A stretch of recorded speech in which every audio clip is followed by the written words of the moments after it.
ladies and gentlemen. Door's not shut all the way, but welcome back to another video on the widebody e28. 3 videos in a row. You guys are loving this build series so far. Yesterday, I uploaded the last video and it's almost at like 10,000 views again. So you guys are absolutely loving it. My garage is an absolute mess right now. Before I clean the garage, I need to finish the body work on this because in last video, I actually ran out of metal. So I couldn't fill in this and I couldn't complete the this box thingy here. I'm gonna do that real quick and then we're gonna clean this garage because it's an absolute mess and it's like hurting my soul that it's this dirty right now.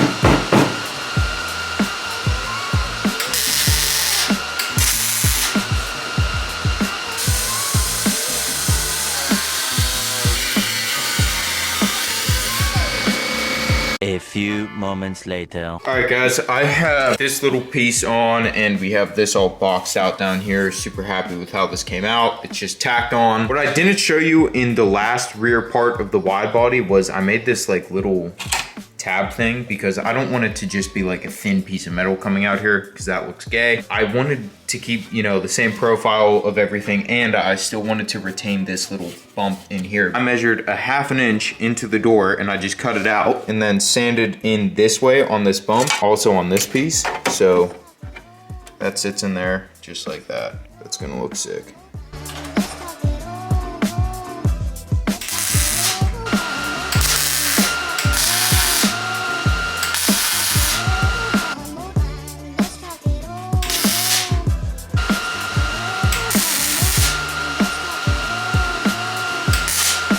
All right guys, we got this completely welded on here. This on, this on, this on, all this is on and it's looking sick so far. What I'm showing you guys right now is the fuel door.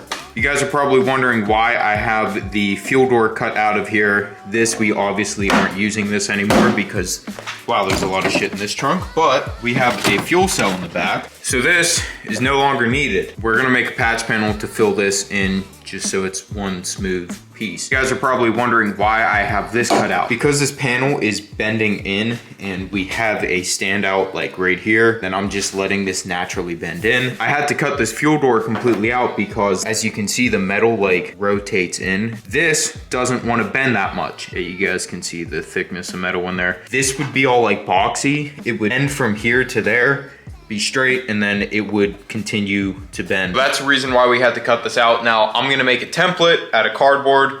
I'm just gonna trace this onto a piece of cardboard, then mock it up in here, make sure it's all perfect. Then I'm gonna cut it out onto metal, grind it all down, then you guys will never know that there even needed to be a patch in there.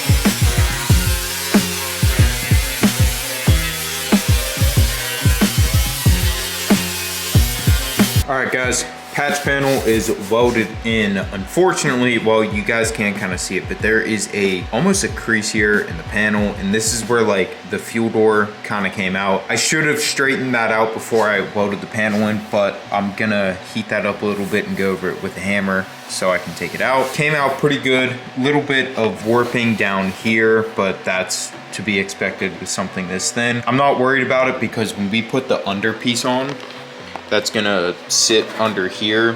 It's gonna be shaped a certain way where when we weld this on, it's gonna pull it out and make that like where it's supposed to go. My game plan for now, I'm gonna spend the next couple hours finishing up all the welding on all the seams, and then we're gonna grind it down, and I can't wait to see what this looks like with it looking all one uniform piece. That being said, I'm gonna weld for the next couple hours. I will see you guys then.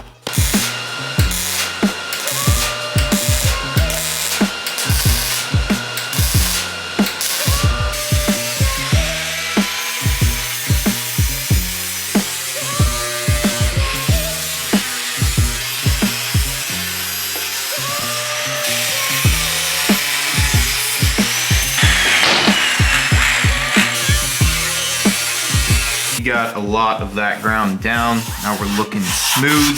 Before I go and grind the upper half, I'm gonna show you guys a little pro tip. Now I'm using my angle grinder to do all this because this lobs off a lot of material. And I'm using these sanding pad discs. They're like the floppy things. This one's pretty worn, you guys can see that, but I actually use the worn ones for getting different profiles. Like if you guys see, that kind of matches up pretty good with the profile and radius that we're trying to get right there. And then the brand new ones, you guys can see how much different that is. If I were to use that to try to get that angle, it would just chew it up and eat up too much material. To get that in there, that is perfect because I can, like, with that 90-degree angle down in there, I can get where I need to. So I'll be able to knock down all of this weld to practically where you can only see metal and you aren't gonna see any weld. I mean, it's not gonna be 100% perfect. I could sit here for hours and hours and hours and fill in a little spot, grind it down, little spot, grind it down. It's gonna be 95% perfect. That's just a little pro tip that I use for grinding.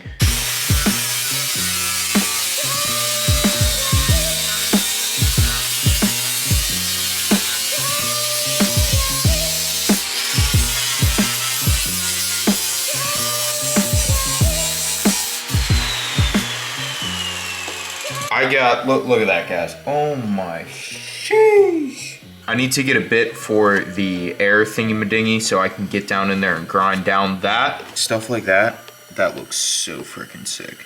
It just looks like it's one piece. I'm gonna get all the metal work done on the front fender. I still have so much work to do on this fender. As you guys can see, this isn't cut out. I gotta get this cut out, bolt it on all the way, and to get this fender bolted on all the way, I have to take this wheel off because this is the wrong fitting wheel. 1, 2, 3, funky.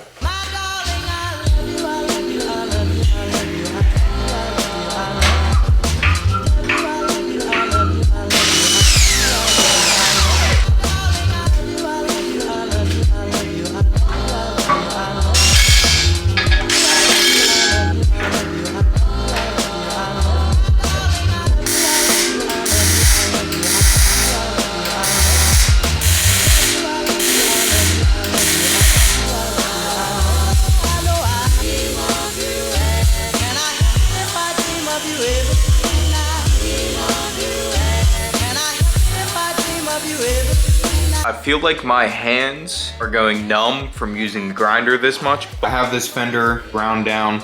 We are looking good. You can see what I mean, how like it's not gonna be 100% perfect. If I wanted to sit here for the next 3 days and fill in every single little crevice in there, then grind it down, it would be perfect. But there's really no point in doing that because it's not gonna get any stronger. So I'm gonna just smear that with body filler and then we'll be good. If you guys are wondering, this is what the harsh reality of doing metal work like this is. This is my garage floor. This is all metal dust. We are starting to move on to the body work. I have a little bit left of grinding I still need to do. I still need to grind down in there, but it's gonna be a pain in the ass, and I kinda don't wanna do that right now. To start off this bodywork, I feel like I've talked about this a million times on this channel. We are gonna start out with self-etching primer. If you guys don't know, self-etching primer versus regular primer, like filler primer, instead of a mechanical bond, it's a chemical bond. So like when you spray it onto raw metal, it actually like etches away at the surface like chemically. So it has something where the actual primer or Bondo can stick to. Have a lot of raw metal on this car that we need to spray down, so we're gonna spray it down. Nothing crazy, like you literally just have to dust it on, get like an even layer of dusting on it, and then we're gonna start with our Bondo.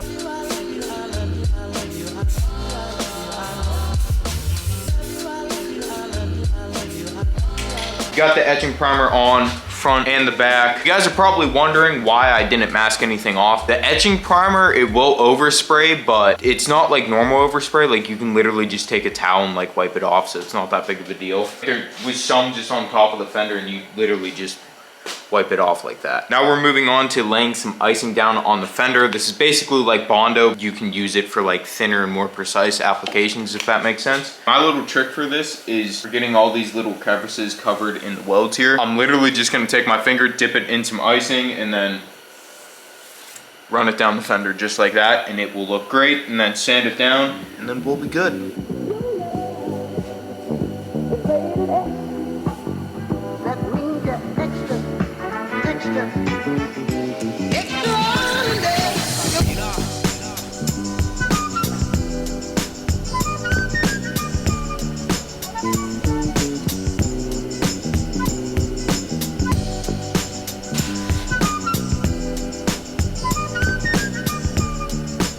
We have the Bondo laid down. Now what we're gonna do is go ahead and step into a little bit of sanding here. I got this handy little tool. This is pretty cool. You can pick this up in auto body shop, almost any like parts store or anything. This is like just a long sanding pad. Got a little bit of foam in there so it has some give. It's also pretty straight to keep our straight edges and everything, because you don't want to be sanding that much with your hand on a flat surface, because you'll actually create finger grooves, and that's not good. I wish I had lower grit, like 200 grit sandpaper, but we're starting out with 400 because that's all we have. Just like take a sec, just look how good that freaking thing looks. I love how this thing's coming together.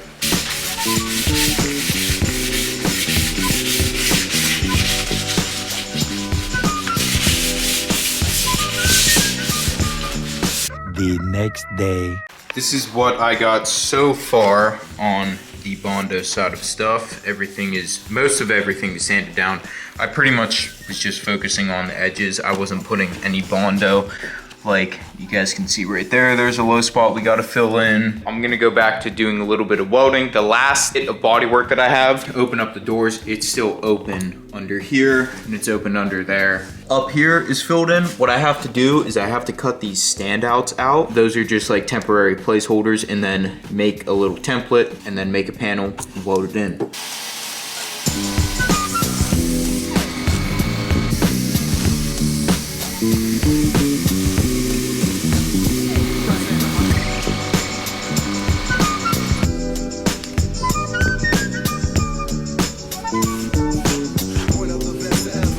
Random piece of cardboard actually ended up being the perfect length for this.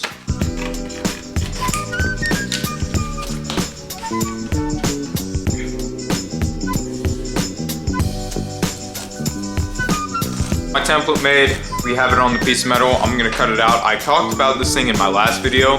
Like I said, if you guys are a fabricator, these little electric metal shears, the best thing ever.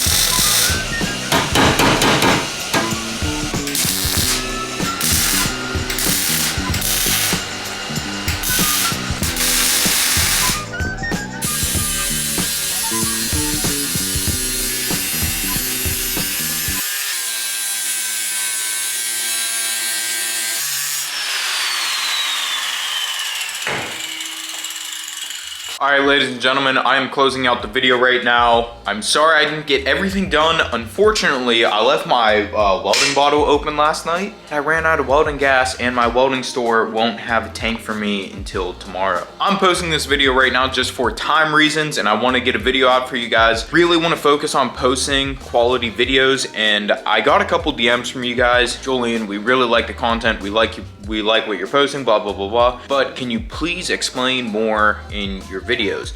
And I noticed, watching back on a couple of my videos, I honestly don't explain that much about what I'm doing. I'm just kind of showing you. Next couple videos, I want to focus more on like exactly how I do what I do and like why I do what I do. But that's literally the entire reason why I make these videos, is just I want to teach others about what I do. More people to be out there building cars in their garages, making what they want to make. And I just want to say, if you guys are here to the end listening to this, go down in the comment section and type just type widebody e28 again, because I said that in last video and all of you guys said widebody e28, so do that. With that being said, guys, thank you so much for watching. As I always say, dream so big it's scary. Peace out, and I'll catch you in the next one.